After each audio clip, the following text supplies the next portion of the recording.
प्रणाम साधकों।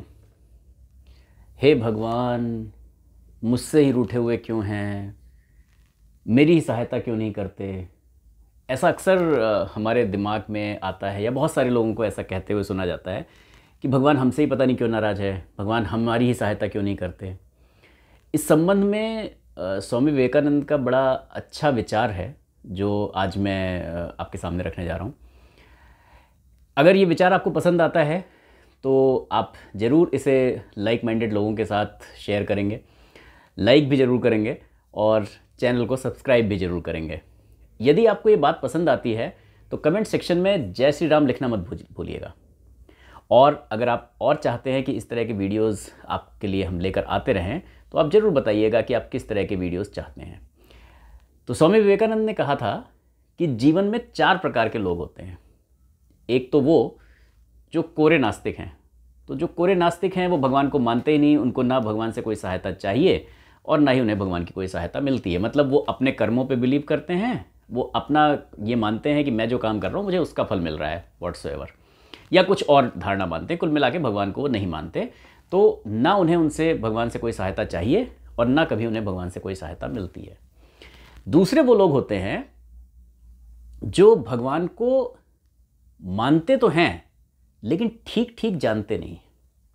ठीक ठीक जानते नहीं का मतलब क्या है? ठीक ठीक जानते नहीं का मतलब यह है कि वो ये मानते हैं कि भगवान मूर्तियों में हैं, भगवान फोटो में हैं, भगवान मंदिर में हैं, भगवान पेड़ों में हैं, भगवान नदियों में हैं, या जहाँ जहाँ भी वो पूजा करते हैं वहाँ वहाँ भगवान हैं। जैसे कि अपने घर में एक कोना या एक कमरा कुछ लोगों ने बना रखा होता है भगवान का, मंदिर का। जब वो वहाँ जाएंगे तो वो बड़े मतलब प्रेम भाव में, भक्ति भाव में आ जाएंगे। और वहाँ पे अगर कोई भी मतलब ऐसी वैसी बात करेगा, अरे भगवान के सामने ऐसी बात कर रहे हो, अरे मंदिर में ऐसी बात कर रहे हो, अरे अरे भगवान के सामने तो शर्म करो। तो वो इस तरह की बातें करते हैं जैसे कि भगवान यहीं पे है। तो उनके हिसाब से जब वो भगवान के मंदिर का ताला बंद कर देते हैं तो भगवान उसी में लॉक हो जाते हैं।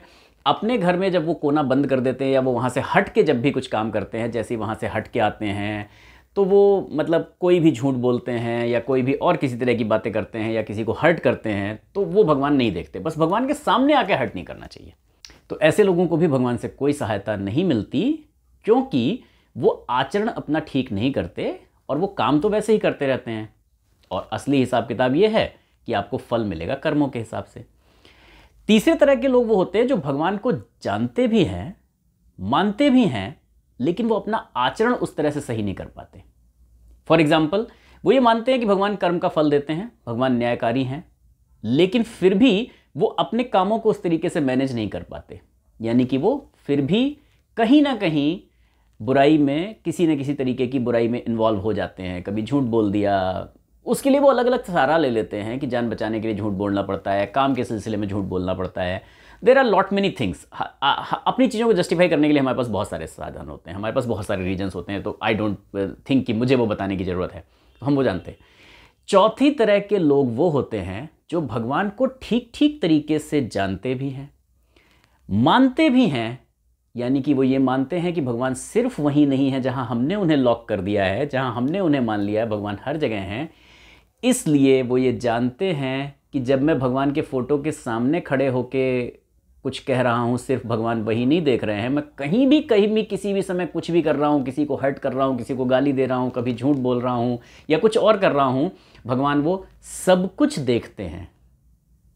इसलिए वो अपना आचरण हमेशा सही रखते हैं और भगवान से हर तरीके की सहायता प्राप्त करते हैं। गोस्वामी तुलसीदास जी ने लिखा भी है कि जिम तिमि सद्गुण सज्जन पही आवा, सिमिट सिमिट जल भरहि तलावा, जिम सद्गुण सज्जन पही आवा। तो वो कहते हैं कि जैसे जब बारिश होती है तो सारा जो जल है वो सिमट सिमट करके तालाबों में भरता जाता है, वैसे ही सारे सद्गुण सज्जनों के पास आते जाते हैं। जल तालाबों में क्यों भरता जाता है? क्योंकि तालाब की जो ज़मीन है वो नीची है, तो सारी तरफ से ढाल वहीं है, तो इसलिए सारा जल सिमट सिमट के आके वहीं भर जाता है। इसी तरह से सज्जन लोग जो होते हैं वो क्योंकि विनयशील होते हैं, वो अपने आप को नीचा रखते हैं, अपने आप को नीचाई पर रखते हैं, झुका के रखते हैं, सबके आगे झुक कर चलते हैं, सबसे विनय से बात करते हैं, इसलिए उनके पास सारे सद्गुण आते जाते हैं।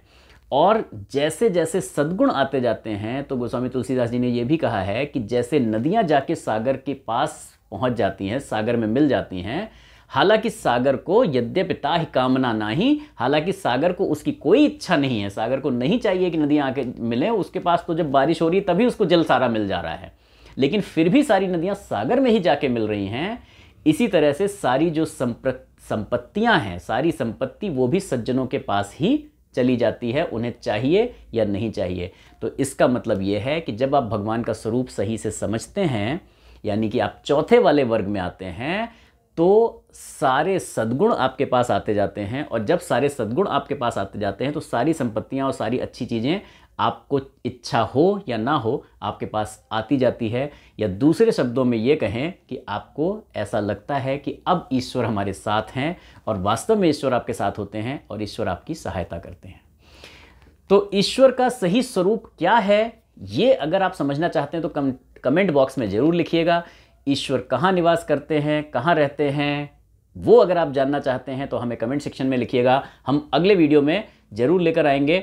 अगर आपको हमारी ये बात अच्छी लगती है तो इसे लाइक माइंडेड लोगों के साथ शेयर कर दीजिएगा और सब्सक्राइब कर लीजिएगा, और जाके बेल आइकन पे ऑल का नोटिफिकेशन दबाना मत भूलिएगा, क्योंकि कई बार सब्सक्राइब करने के बाद भी आपको नोटिफिकेशन इसीलिए नहीं मिलते हैं। तो आप स्वस्थ रहें, मस्त रहें, क्योंकि जिसका मन मस्त है उसके पास समस्त है। प्रणाम।